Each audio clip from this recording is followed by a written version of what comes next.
All right, good afternoon, everyone. We're back for the afternoon session. We will begin with the first appearances, and then we'll go to the other dockets, okay? The first person that I have is Basil Francis. Approaching.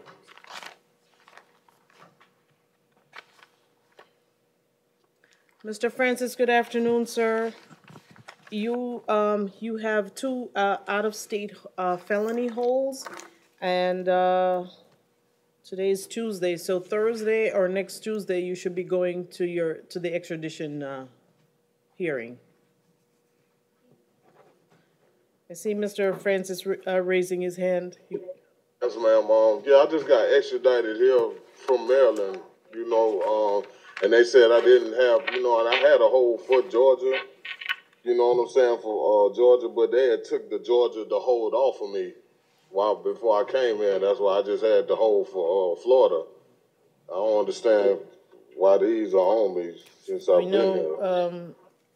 Do we know what's going on with the... Yes, the teletype here, we received from Georgia stating that they will extradite. Okay. And that he cannot bond from Florida. All right. So Georgia is saying, the teletype from Georgia is saying, yep, it says to please hold. There is no bond and we will extradite.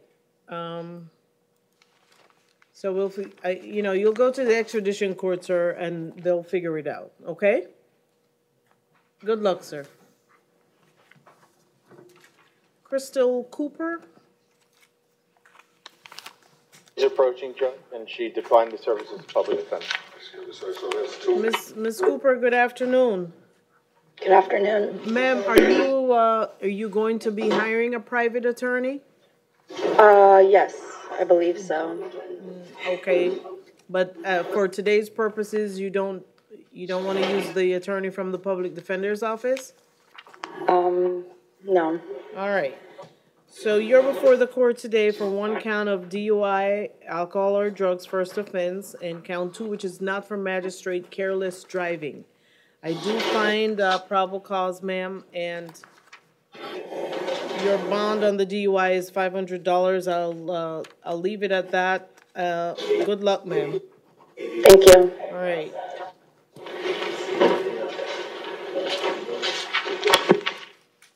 All right, and then we have Joanne Hughes. Loughborough, Your Honor. I'm sorry? Yeah. Joanne Hughes, and good afternoon, sir. Good afternoon. What is your name? Simmons. And how are you related to this case, Mr. Simmons? I am the victim. Okay. All right. Miss Hughes, Yes, ma'am. you're before the court today for burglary of an unoccupied dwelling unarmed, and count 2 is a touch and strike battery. Yes, ma'am. The court does find probable cause. Mr. Simmons, do you wish to say something? Yes, ma'am. This was a misunderstanding, and I don't really want her to be prosecuted or nothing like that. She has kids home that really need her. And everything like that. Okay. State? Your Honor, I'm going to be requesting a $1,000 bond on each count in order of no victim contact. A sworn statement was taken from Mr. Simmons, and there is an allegation that Ms. Hughes used mace against him. And there was physical evidence that he was maced at the time law enforcement arrived at the scene to investigate. I would note, because it does appear at the time this was domestic in nature, that Ms. Hughes has arrested in the past. 07, aggravated stalking, that was dropped. 05, 3 counts of battery, those were dropped. And 04, she had a misdemeanor battery that she pled to and received a withhold. I understand because it's domestic that the state has to read off prior arrests, but I ask that you not consider anything other than the one battery conviction, despite him reading off the prior arrests. As far as allegation, very well she could have been asserting stand your ground immunity. She could have had threat of imminent force or attack, and I ask that you ROR her in light of the fact that the alleged victim is here, saying that he wants contact with her and that they want to continue this case. Very likely there will be a waiver of prosecution filed.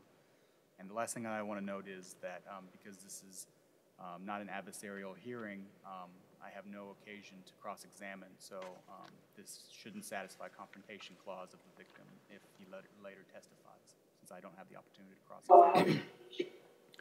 Thank you. The court does find probable cause. What I will release Ms. Hughes to standard pretrial release. Ms. Hughes, that means that you will have to report to pretrial release within 24 hours of your release. Failure to do so could result in your arrest. And they will give you instructions, and you need to make sure that you follow those instructions. I would normally enter a no contact order. Mr. Simmons, do you wish to have contact with Ms. Hughes? All right, then I won't impose a no contact. Good luck, ma'am. Thank you, sir. Thank you. You're welcome. Anthony Scott DeFabio. He's here present, Judge. I understand this is a municipal ordinance.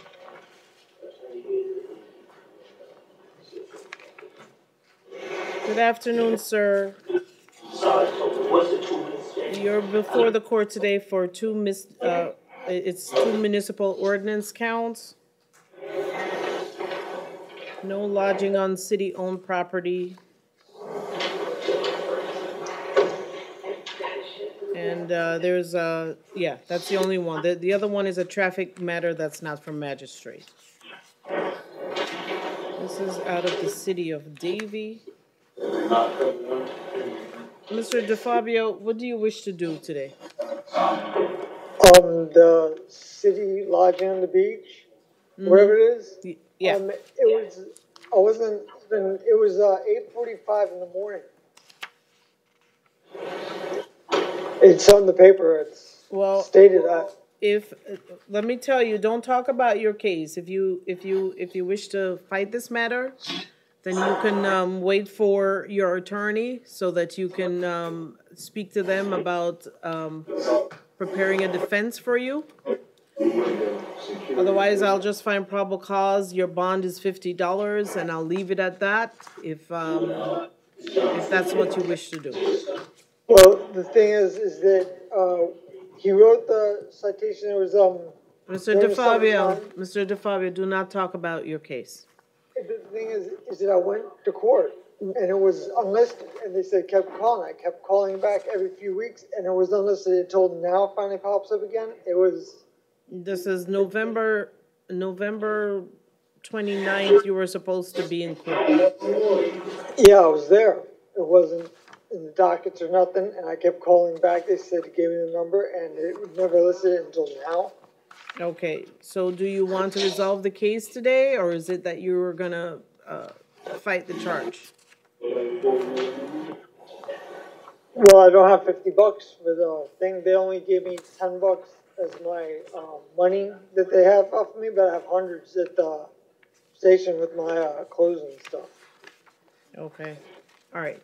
So, Mr. DeFabio, what I'll do is I'm gonna ROR you on count 2, and then you're going to have to check your mail so that you know when you have to go to court, so that you don't miss court again.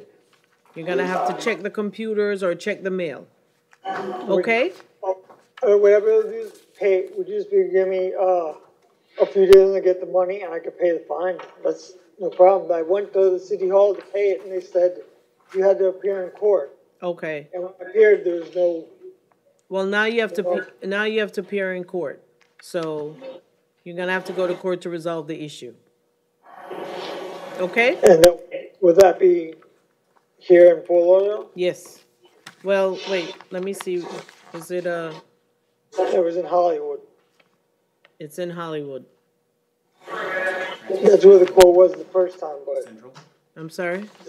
That's where it was listed. It has been, or we're asking? Well, is it easier for you to get to Hollywood Court or to the main courthouse? Here? Right, yes. Yeah, I guess either or. All right, well, do you live in Hollywood, sir? Are you closer to Hollywood? I'm in the smack, it's no big deal to get either. All right, either I'm courthouse. gonna leave it at Hollywood. Hollywood is fine, I mean, smaller Okay. courthouse. I'll leave it at Hollywood. Good luck, sir. Okay, will it again now? Okay. All right, take care. Stevie Okay. De La Rosa Espinoza. Mr. De La Rosa Espinosa is here, present Judge of Maine. Good afternoon, sir. You're before the court today for, I'm well, sir. 3 traffic capias matters. And I do find probable cause. What does Mr. De La Rosa want to do with his cases? The charges. His bond is going to be posted, Judge. His bonds will be posted? All right. Good luck, sir.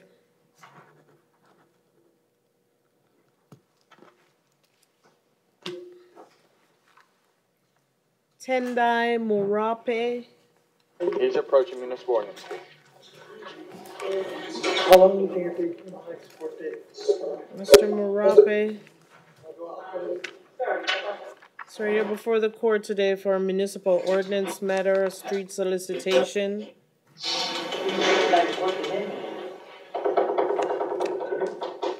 This is another Pompano Beach, out of Pompano Beach. We don't have attorneys up there. Mr. Marape, I do find probable cause. What do you wish to do with your case, sir? Can I resolve it? You can. My offer to you will be adjudication and time served. Yes, ma'am. That's fine. Okay. Mr. Marape, please raise your right hand. You swear or affirm to tell the truth? Yes. You can put your hand down. Please state your name for the record. Tendai Murape. And Mr. Marape, do you understand the proceedings that you're in today? Yes, Judge. And do you need time to speak with an attorney? No. Is anyone forcing you to resolve your case today? No. Have you ever been treated for mental or emotional illness? No. Do you understand that if you're not a U.S. citizen, that taking a plea could subject you to deportation or immigration changes? Yes, ma'am. Now, Mr. Marape, what plea do you wish to enter today? No contest. Sir, I accept your no contest plea, and I find that it's freely and voluntarily given. And I'm sentencing you to adjudication and time served. I'll give you 6 months to pay your court costs. And Mr. Marape, my advice to you would be to make sure that you follow all the necessary steps before you try to do this again, okay? Yes. Good luck, sir. Thank you. Sterling Eugene Ferguson. I've been advised he bonded. All right. Oh, Judge, No? sorry. No. Oh, recall. We want to put him on recall? Wait, Your Honor, one moment, because I Yes. did bond. Yes.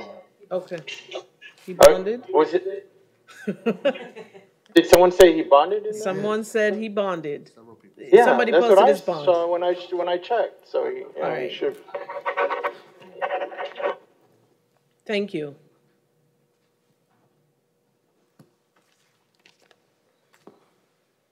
Juan Portillo.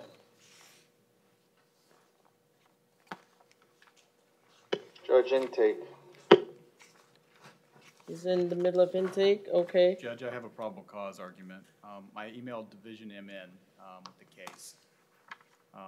Basically, there's no real witness of the police department, and the case that I supplied says that a real witness to furnish this probable cause can't be a civilian.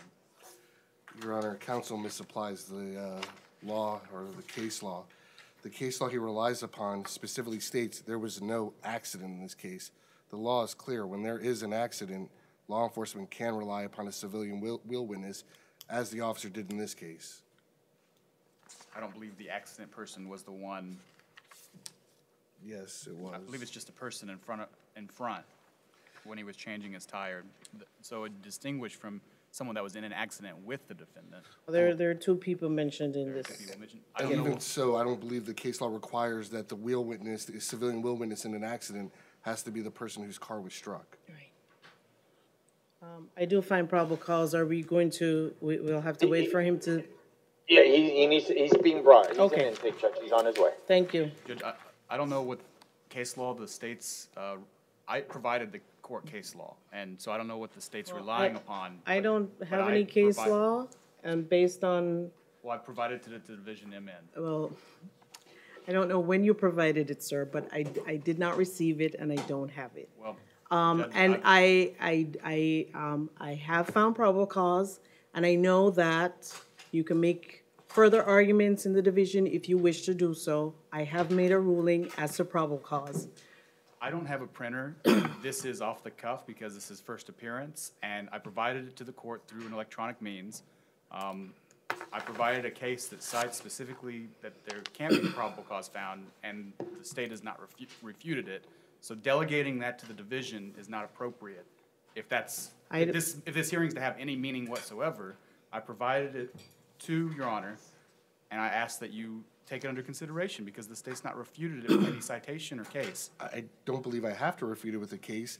The case law that counsel is relying upon specifically states there was no accident in that case. There was an accident in this case. This case does not apply. Counselor, I've made a ruling and I'm moving on. Robert Christopher Michael. Mr. Michael is here, present, Judge at Maine. Come on up, sir. Mr. Michael, you're before the court today for robbery with no firearm or weapon and 2 resisting officer without violence.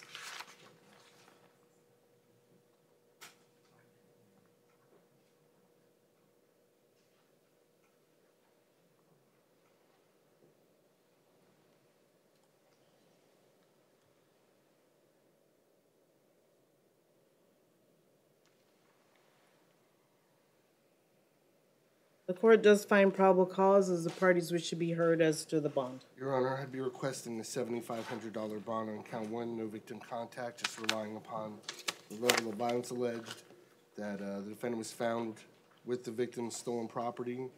Also noting the victim advised law enforcement he is in fear of the defendant and that he is personally known to the victim. What kind of priors does Mr. Michael have? I don't have access to anything. I don't know if pretrial has access. All right, defense? Judge, in speaking, Mr. Michael, unfortunately, he is financially indigent. He is homeless. He doesn't have a residence, and right now he's currently looking for employment. Unfortunately, from what he advised me, he has no sort of money or savings in the bank. He owns no sort of property. So, as I said, he is financially indigent. I'd ask you to take that into consideration in determining reasonable release conditions for Mr. Michael.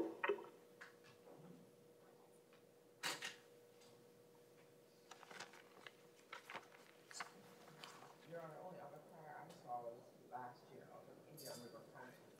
There was a adjudication for trespass on our property. Okay. All right.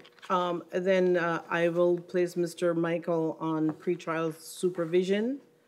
Mr. Michael, you should not have any contact with the victim in this case.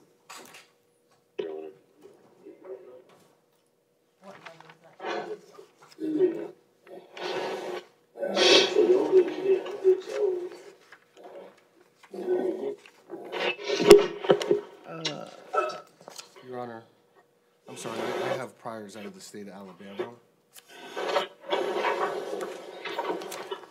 Okay, go ahead. Come in. Last year, January 2018, assault. 2005, domestic violence, felony harassment.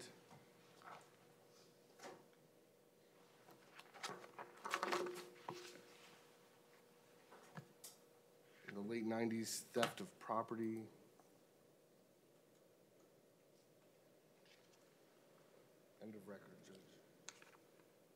All right. Does Mr. Michael have a permanent address?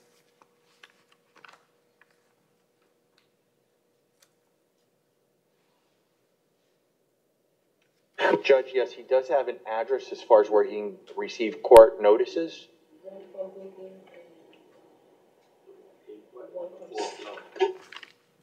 But not where he lives, because this report says at large. That's what I said initially, Judge. Unfortunately, he is homeless. He's financially indigent. But he does have an address where he can receive future court notices, and he will be coming back to court, Judge.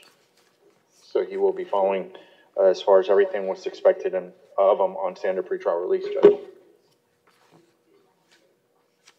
All right, I'll leave it at a standard pretrial release at this time. Good luck, sir. Thank you. Wilmer Frias Severino.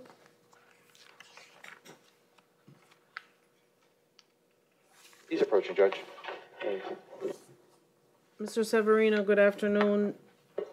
Sir, you're before the court for 1 count of grand theft auto, 2 driving while license suspended, first offense, and 3 is a traffic capious matter. The court does find probable cause. Does the parties wish to be heard as to the bond? Judge, and speaking of Mr. Frias, his friends and family will be posting his bond. All right, then we'll leave the bonds in place as to counts 1 and 3, and I will not impose a bond on 2. Good luck, sir. Thank you. Is Mr. Portillo, Juan Portillo, available yet? Still on his way, Judge. He's still on his way. All right, then we'll go to the...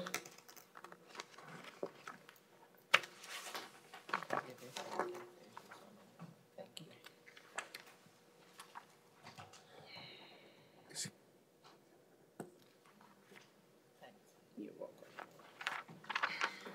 We'll go to the felony docket. Juan Tukes.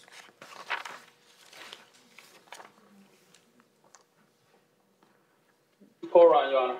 Paul Ryan. Mr. Tukes, good afternoon. Yes, ma'am, Your Honor. I believe this is a 30-day motion for ROR. He was arrested on January 3rd. What's the status with Mr. Tukes at this time? I'm sorry, who's this, Your Honor? Tukes. Mr. Tukes? Yes. Yeah, I'm pulling it up right now.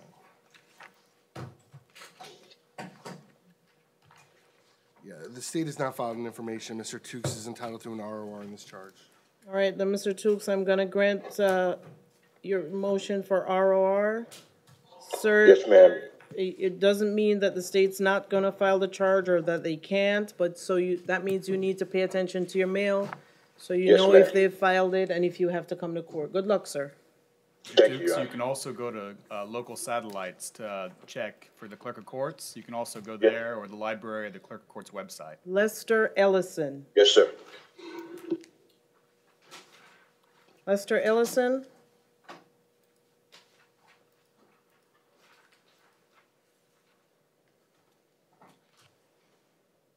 Mr. Ferguson arrived, Judge. Mr. Ellison, well, we didn't need Mr. Ferguson. He posted bond.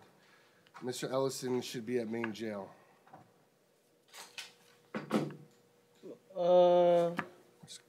Lester Ellison. Mr. Romero, I believe, Mr. Yes, Ferguson? I'm sorry, Judge. Yeah, they posted the bond for Mr. Ferguson. Yeah, they're working on it. Okay, so now I need Lester Ellison. Mr. Ellison. It's a motion to release. Mr. Ellison? Oh, we want 30-day ROR motion? Yes, He's still on yes. his way, Judge. He's on his way. He's on his way. Mr. Has it been filed? Yes, Judge. Okay. All right. Well, we'll tell him when he gets here. Leslie Harris. Paul Ryan. Paul Ryan, Your Honor.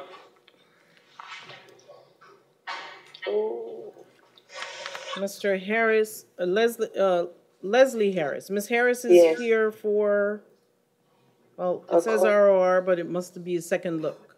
Because she was arrested on January 31st, or Yes, was there it is a second look, Your Honor. Before we get too far into this, I don't know if the court can inquire. When Ms. Harris was arrested, she had capiases on 2 misdemeanor cases. I know on at least one of them, it was compulsory school attendance violation. Yes. She was supposed to see Judge Malika this morning. I did. I don't know. She's saying she did. Yeah, and I don't know what happened there. Oh. If the case was resolved. All right, ma'am, you went to court this morning before Judge Malika?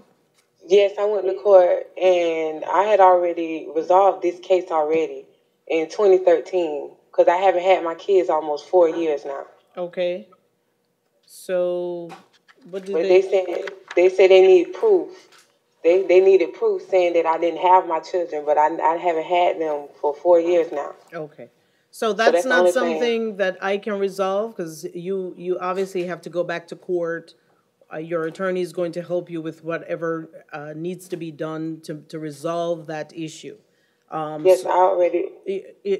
I understand that you've resolved it, but you're telling me that they have to show proof, and that's all I'm saying is that for that case in front of Judge Malika, you're gonna have to work that out with your attorney and Judge Malika.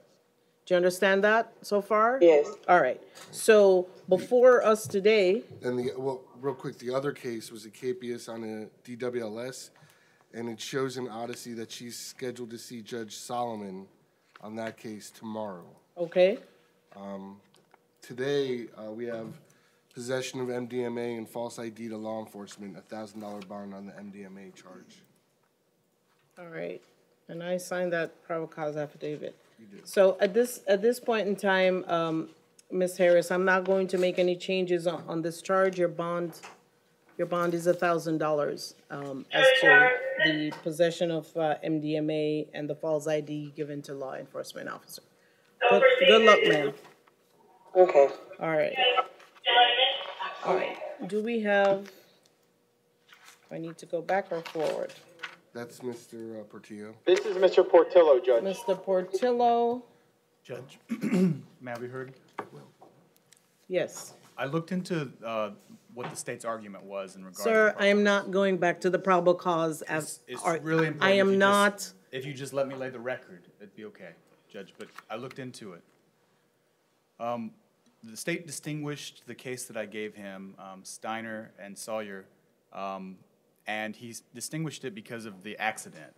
In those cases, it cites the statute 316.645, and it gives an officer arresting authority if there's a traffic crash. What's different is I'm not asking that unlike that case, I'm not arguing that he didn't have the ability to arrest him based on some kind of crash and any kind of violation. I'm asserting that there's no probable cause for all the elements of DUI. And since there's no fellow officer rule exception that allows for one of the elements, that being the wheel witness, the state's argument doesn't hold weight. And that's based on the Sawyer case and the Steiner case and looking at section 316.645. There's no fellow officer rule employed for the PC for DUI itself.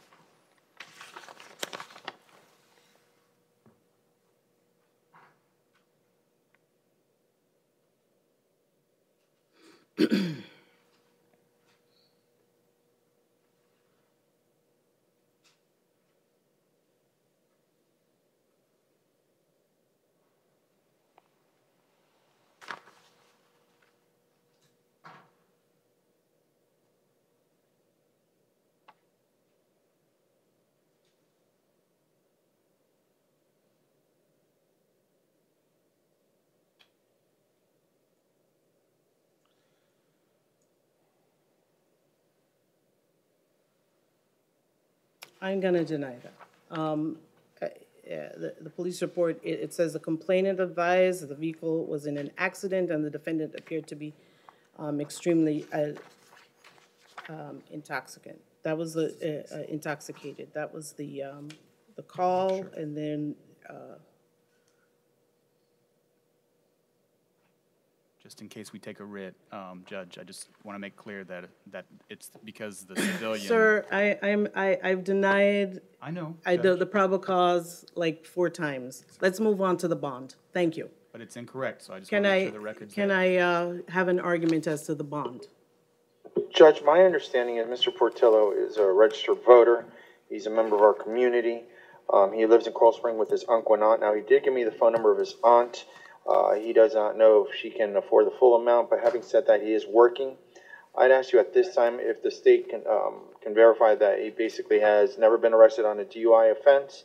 I'd ask the court to consider an ROR on his behalf, or in the alternative, if the court is uncomfortable, then I would ask for the court to consider releasing him on pretrial release if the state shows he has something on his record. State? Pull his record to see if there's anything.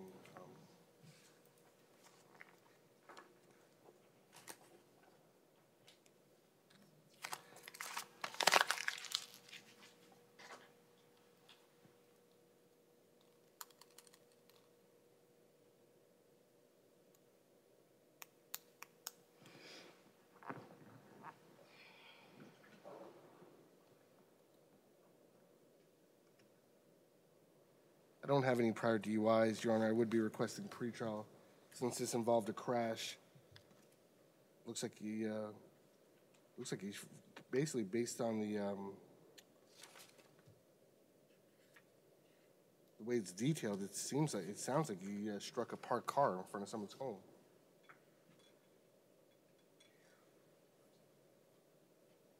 Judge, I'm asking that he be ROR'd based on the fact that he's very likely to win a motion to suppress based on the case law aforementioned. Your Honor, there is, if we're going to make that argument, frankly, Your Honor, there will not be a successful motion to suppress argument based on the case law the counsel's relying upon.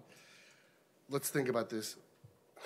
Mr. Sanders' argument would require that for anyone to ever be arrested in the state of Florida on a DUI property damage, the officer would have to be physically present at the scene before the accident, witness the accident.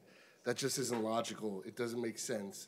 And that's why the law allows a civilian wheel witness for when there is any type of crash or property damage in a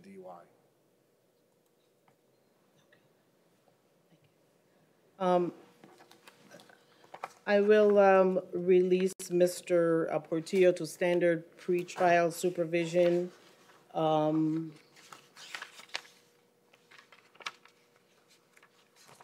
I'm also going to order random drug and alcohol testing. Good luck, sir. Judge, I asked that you have him do a bark evaluation in lieu of the random testing. Sir, I'm going to tell you that that's going to be my order. Last time you sent an order over for a bark evaluation, I had a defendant screaming up and down that he doesn't want to be held in custody waiting for a bark evaluation. No, Judge. He wouldn't be held in custody. There's two different kinds of bark evaluations. All right. It's denied, sir. Judge, I actually have talked to a client, and they told me that they weren't able to pay the random testing, and that pretrial officer E. Samuel told them to just, quote, find the money. Mr. Sanders, here's what I'm going to tell you. I will always give you the opportunity to make your argument, always. But if I'm going to have to deny it 3 times, I'm not going to tolerate that. Talking about something totally different. Sir, I already told you that I'm going to do standard random testing, and I already denied the bark. Okay? Let's move on. Thank you. Judge, one additional thing, and I don't know if the court can do this, but I know it's pretrial with the drug eval and follow-up. If there's any costs associated with that, would the court be inclined to waive those costs? I will. And Your Honor, I just want to note, the car that Mr. Portillo was driving is a 2015 Chevy. I don't know that there is necessarily financial restraints on him that he would not allow him to make these payments. Well, I don't know. And he's represented by the Public Defender's Office. So at this point in time, that's what I have to go by, so I will waive it. Do we have...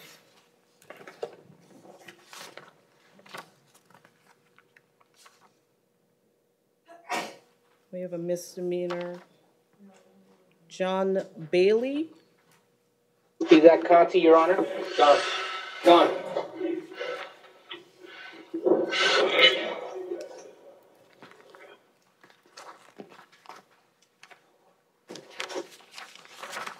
I'm sorry, Judge, I didn't hear who you called. I apologize. John Bailey? Oh, John Conti. Bailey.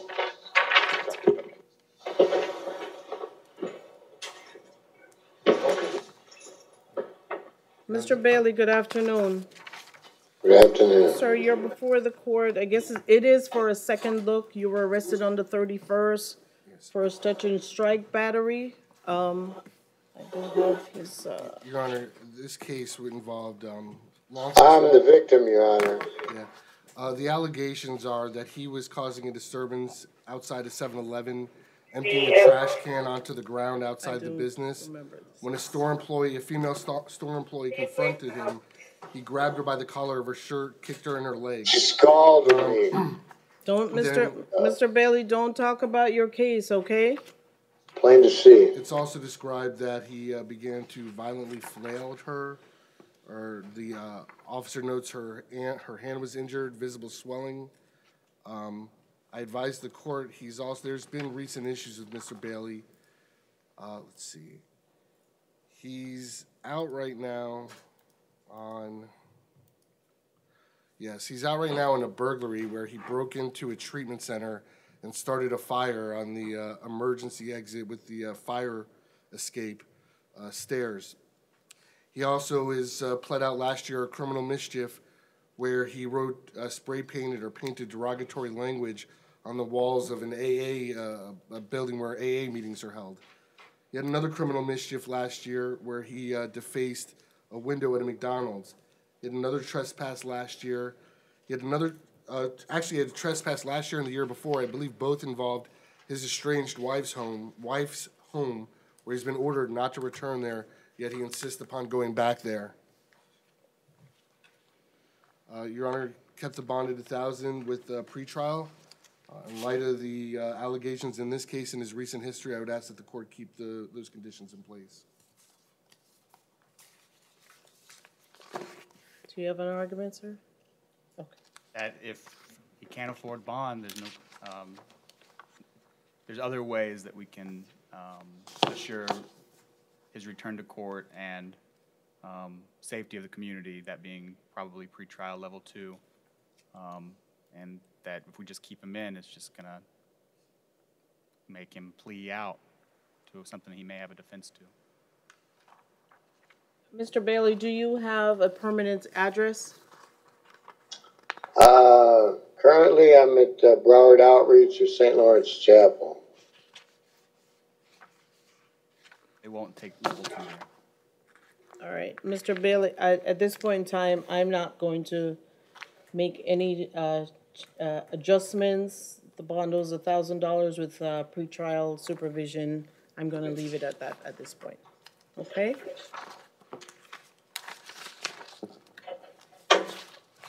And Judge, Mr. Ellison is here now, so whenever the court is ready. So, Mr. Ellison. Your attorney filed the motion. Have you released? Because he's saying that the state hasn't filed charges in time, but they haven't until right now. So we'll find out right now what the state has done. Okay, so we're finding out together. On this, has filed information. On this one, the information has been filed. Is that today, Eric? They filed. All right. I believe so, yes. It was filed today. All right, good luck, Mr. Ellison.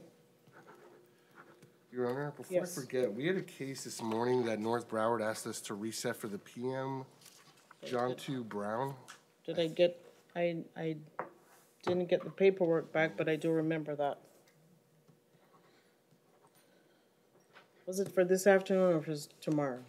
I mean, I thought it was this afternoon, but if we don't have the paperwork, and especially if North doesn't have them, then we might as well make it tomorrow morning then. Yeah, John 2 Brown, no.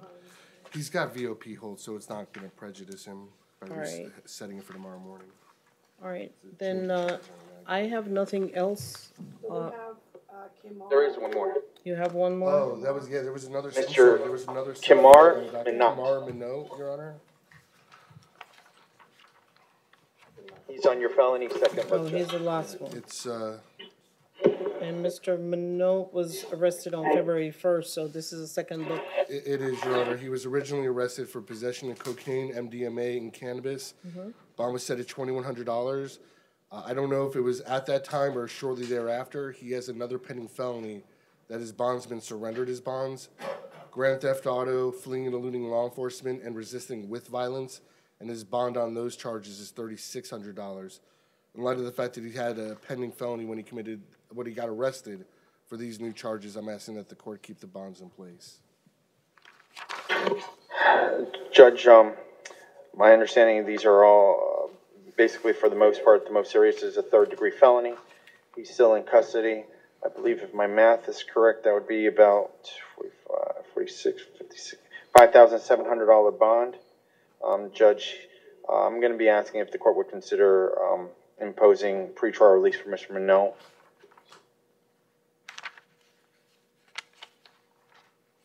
That will be denied. Yes, Judge. The bonds will remain in place. Thank you. Yes, sir.